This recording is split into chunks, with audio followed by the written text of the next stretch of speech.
Halo, perkenalkan nama aku Syaira Putri Delia Navita, biasa dipanggil Syaira. Aku dari kelas 3A Hukum Komunikasi Universitas Trunojoyo Madura, Prodi Ilmu Komunikasi, angkatan 2021. Aku asal dari Jepara, Jawa Tengah. Sekarang aku ada di Universitas Trunojoyo Madura. Di sini aku akan menerangkan tentang materi hukum komunikasi, yaitu kode etik jurnalistik. Untuk yang pertama yaitu pengertian jurnalistik. Pengertian jurnalistik adalah hal yang menyangkut tentang kewartawanan dan persurat kabaran dan seni kejuruan yang bersangkutan dengan pemberitaan dan penyuratan dan persurat kabaran. Jadi intinya jurnalistik ini bersangkutan dengan tentang wartawan, persurat kabaran, dan pemberitaan. Lalu ada jenis-jenis jurnalistik. Berdasarkan media publikasi, jenis jurnalistik ini dibagi menjadi 3, yaitu yang pertama ada jurnalistik cetak, dan yang kedua ada jurnalistik elektronik, dan yang ketiga ada jurnalistik online. Jadi ya guys, yang pertama ini jurnalistik cetak, yaitu yang pastinya ya dicetak dong di kertas, ya, yaitu berupa koran, majalah, dan tabloid. Dan yang kedua ini adalah jurnalistik elektronik.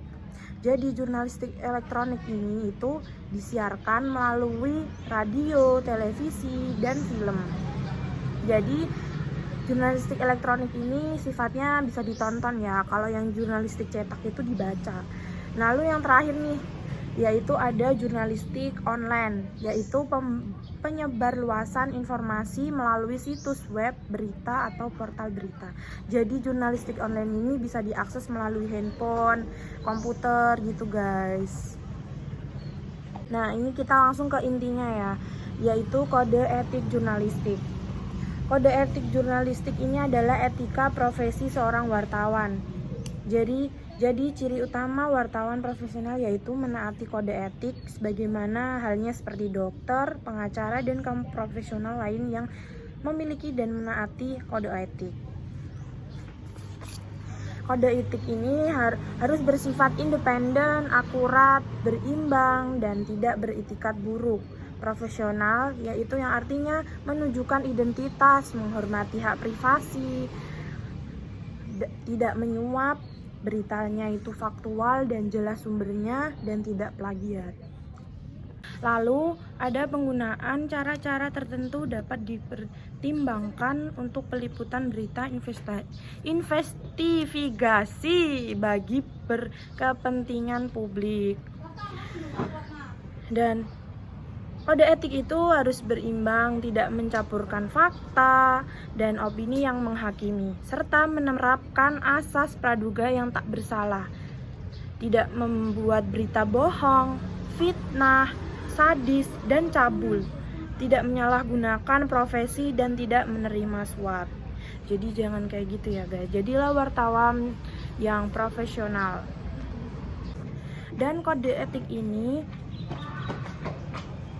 memiliki hak tolak untuk melindungi narasumber yang tidak bersedia untuk diwawancarai atau diketahui identitasnya maupun keberadaannya, untuk menghargai ketentuan embargo, informasi latar belakang, dan off the record, tidak menulis atau menyiarkan berita berdasarkan prasangka atau diskriminasi sara.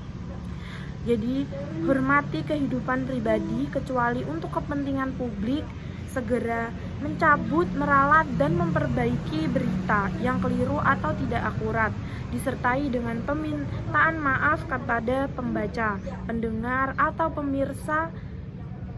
Layani hak jawab dan hak koreksi secara proporsional. Lalu kali ini aku juga bakal ngejelasin tentang bahasa jurnalistik. Bahasa jurnalistik ini juga disebut sebagai bahasa media, bahasa pers, bahasa koran, atau bahasa wartawan dalam menulis berita. Dengan karakteristik yang singkat, berita dengan karakteristik singkat, padat, sederhana, jelas, lugas, dan menarik. Pakar bahasa Indonesia Jus Badudu mengatakan bahwa bahasa jurnalistik harus sederhana, mudah dipahami, teratur, dan efektif tentunya. Jadi guys, kalau ada yang nanya apa sih perbedaannya dengan etika dan kode etik, jadi aku bakal jelasin. Yang pertama yaitu etika. Apa sih itu etika? Jadi etika itu peraturan yang bersifat mengikat namun tidak sekuat hukum.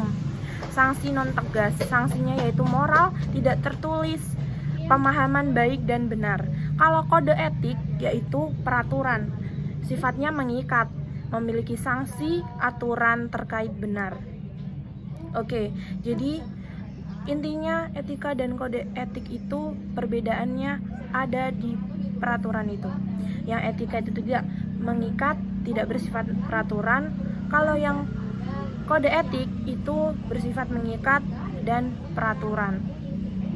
Lalu ada kode etik Dewan Pers mengeluarkan pasal yaitu Surat Keputusan Dewan Pers nomor 03 SK DP 3 2006 tentang kode etik jurnalistik Dewan Pers.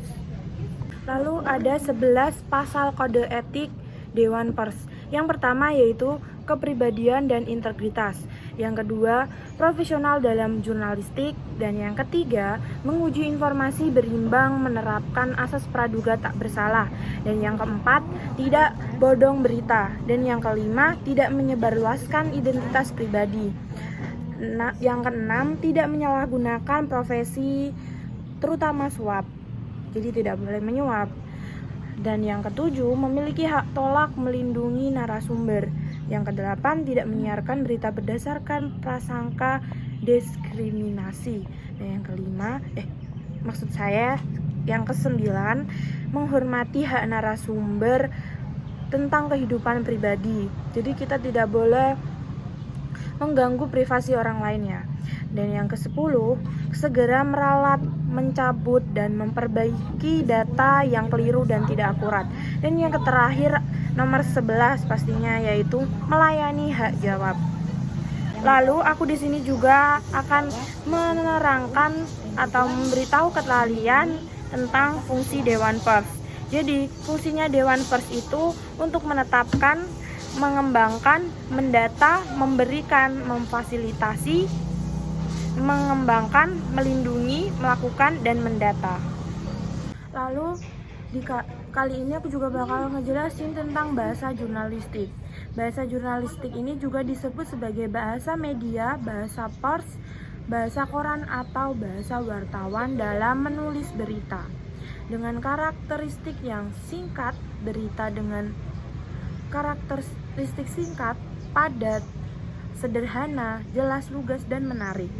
Pakar bahasa Indonesia Jus Badudu mengatakan bahwa bahasa jurnalistik harus sederhana, mudah dipahami, teratur, dan efektif tentunya. Lalu kali ini aku juga bakal ngejelasin tentang bahasa jurnalistik. Bahasa jurnalistik ini juga disebut sebagai bahasa media, bahasa pers, bahasa koran atau bahasa wartawan dalam menulis berita. Dengan karakteristik yang singkat, berita dengan karakteristik singkat, padat, sederhana, jelas, lugas, dan menarik.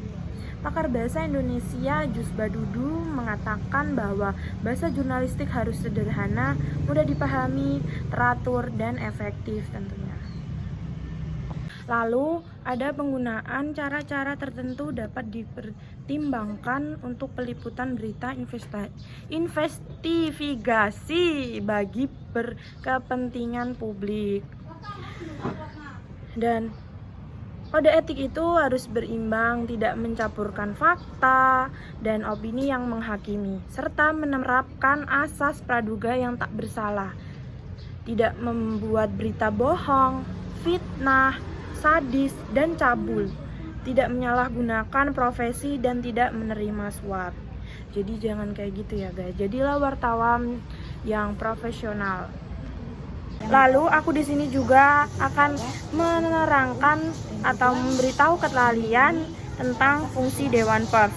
Jadi fungsinya Dewan Pers itu untuk menetapkan, mengembangkan, mendata, memberikan, memfasilitasi, mengembangkan, melindungi, melakukan, dan mendata.